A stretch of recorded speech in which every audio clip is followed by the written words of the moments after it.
Welcome back to KTN Prime. Tonight we're focusing on the win by teachers at the Supreme Court, that ruling delivered this afternoon.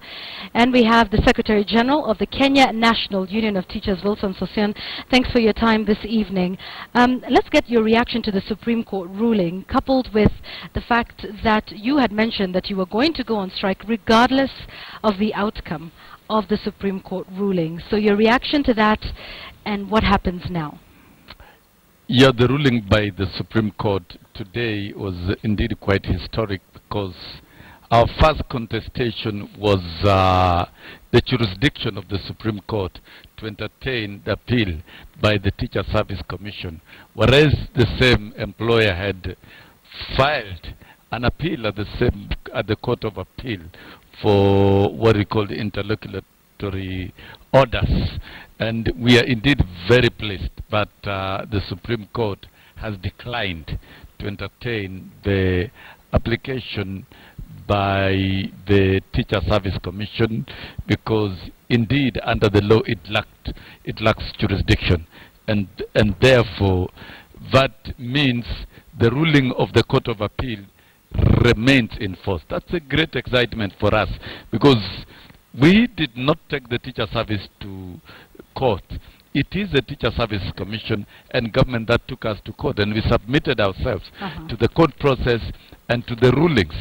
But contrary to our expectations, the Teacher Service Commission and the government has been shifting the goalpost and taking us from one court to the next. I believe this has been the final nails that we've hammered in this whole contest. But and therefore, Sossion, there is still the case at the Court of Appeal. Well, yes, indeed, there is a court at the Court of Appeal. There is a court of the case in the Court of Appeal. We are alive to that fact.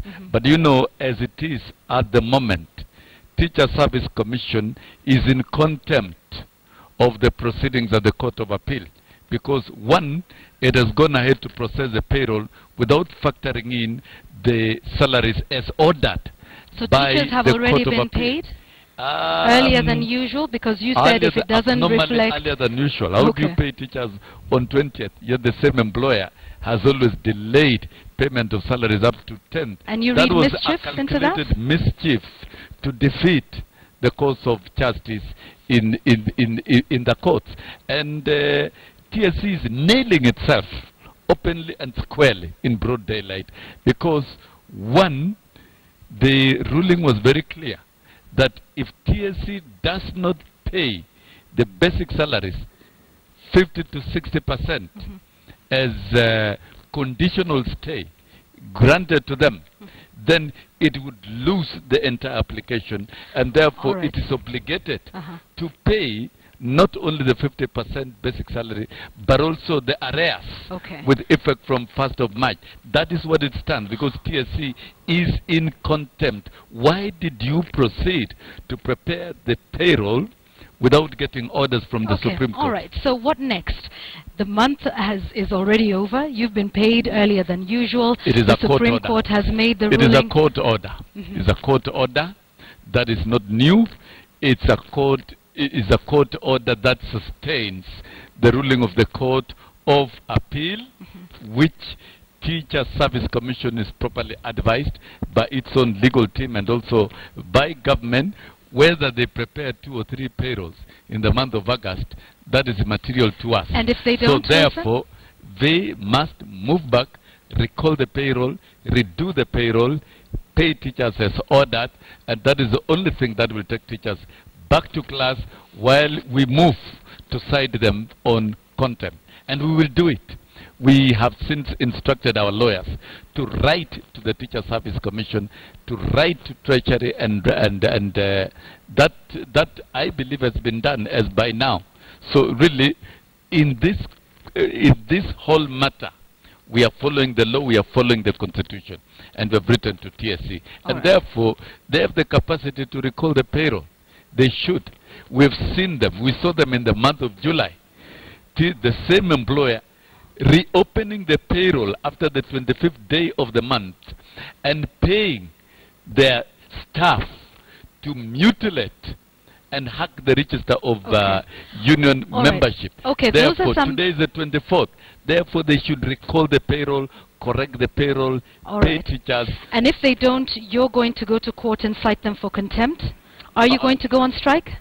Will schools reopen in September? Of course, schools are not reopening if teachers are not paid. That's a fact for sure. And that doesn't need to be re-emphasized. So, Teacher Service Commission, wherever you are, wake up, rise to the occasion, and tell us tomorrow that you've recalled the payroll, you've corrected the payroll, and you've factored in the 50-60% as ordered by the courts while we move forward to cite you for contempt. Okay. Let's talk a little bit about the TSC itself, saying they don't have the money to do so and that this pay increase was not factored into the 2014-2015 budget. They must read the Constitution. It is not the business of TSC to avail money. Money is in the Consolidated Fund, and the Consolidated Fund is not run by TSC. Teacher Service Commission, their only duty is to write to the Treasury and the National Assembly to avail money. And you have said you don't believe they've done that. They've not done that. That's a fact for sure. And therefore, masquerading as spokesman of the Treasury and Parliament is a constitutional mistake. And that's why we've told the chair and the commissioners, comply with the Constitution. The Constitution directs you to write to Parliament to ask for money. Once the ruling is granted by the courts, the honorable duty that Teacher Service Commission has to do is to write to Treasury and write to Parliament. It is Treasury and Parliament to say that there is no money. Okay. And we've been to Parliament, and Parliament are saying very clearly that TSC have not written to them. So it's not their business to tell us whether they have money or not. Money is not owned by TSC. Money can only be released by the Treasury. It can be approved by Parliament, and Parliament have assured us that they will prepare supplementary estimates to cover this. Okay. And we know too well there is money in the Consolidated Fund. All right. And that is where TSC is supposed to get money. It's the business of Treasury to tell us that they don't have money, but not Teacher Service Commission. In your view. All right. Let's talk about, taking a look at it in the region. When you called for a strike in January of this year, the Cabinet Secretary for Education tabled some figures and said Kenyan teachers are earning far much higher than those in the region. We showed some statistics earlier, and saying that therefore your call for a continued increase in salary is insincere, considering that Kenyan teachers are earning over twice the amount in other countries. What Burundi, is the economy of Tanzania, Kenya Uganda, compared to other countries? You cannot compare pygmies to pygmies. Kenya should be benchmarking with the best. They're not telling us about South Africa. And South Africa, teachers are earning 10 times more than Kenyan teachers. But South Africa's economy is definitely not the same as Kenyan economy is not the best. It is the best in the region. Is farmer, it can't compare. And if we are talking about attaining Vision 2030, we cannot borrow the programs and benchmarks of countries that are doing poorer than us in terms of economic performance. We must compare with the best. In benchmarking, benchmark with the best. And teaching is the first career before any other career.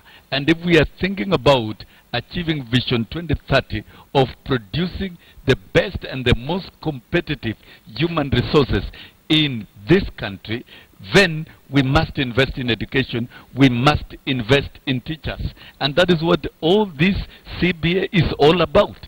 50 to 60% is modest. It is not anything to write home about.